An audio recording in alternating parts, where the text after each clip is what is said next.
first tonight, the question of immigration and how many is too many. We take nearly 300,000 new arrivals each year. As a percentage, it's way more than other nations. The rising population puts pressure on our roads and infrastructure and pushes up house prices. And it's all happened so quickly. Brian Seymour looks at how we got here and where we're headed if we keep growing at this rate.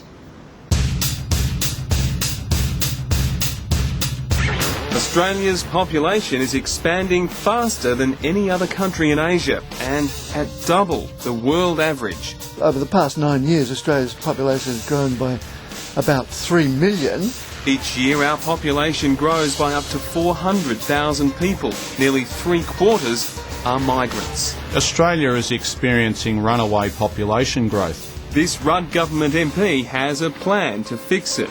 Top priority is to dramatically slash immigration. Last year, housing affordability plunged by 22%. Many have blamed bad government planning for this housing shortage, but really, 10 or 15 years ago, no one could have predicted that we would suddenly throw open our doors to record numbers of new arrivals. Take a look. In 1995, our planned migration intake was 83,000. During the resources boom, the Howard government ramped up immigration to record levels. We'll have almost 300,000 new arrivals this year.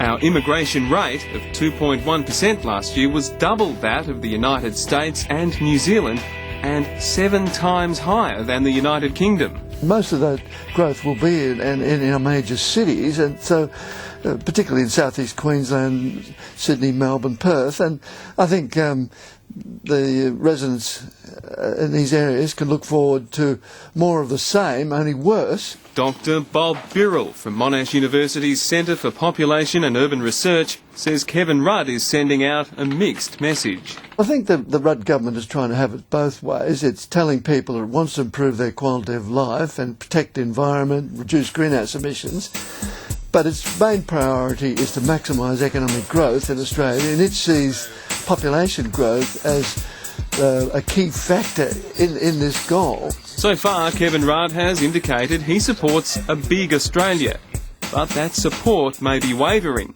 due to the cost of our quickly expanding numbers. They have no plan as to how to deal with these huge numbers. Households in New South Wales are already paying up to $300 a year more than other states for electricity. Australia-wide, by 2020, house prices will double, along with costs for water, food and transport. But our wages won't.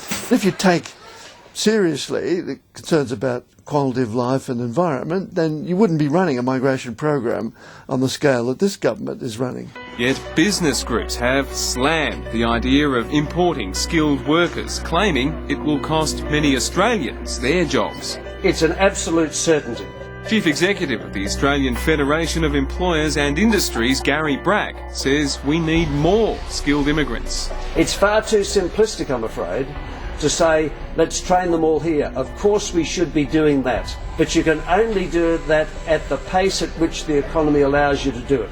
Industry leaders and apparently the federal government believe either we're growing or we're dying. The truth is, there is no link between population growth and economic prosperity. I think the industry position is rubbish. Both accuse our business leaders of putting their bottom line before our welfare. After all, more people coming here equals more people to buy things, and more competition for jobs, which keeps wages low.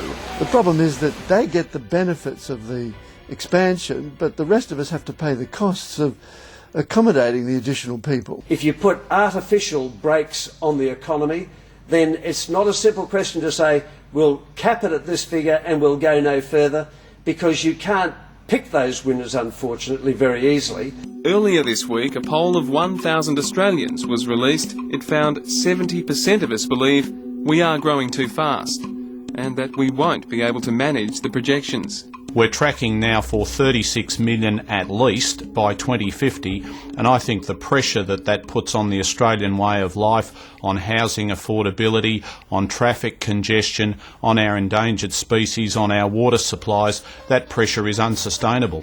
if our population growth doesn't slow down as expected, by 2050 we'll hit 50 million.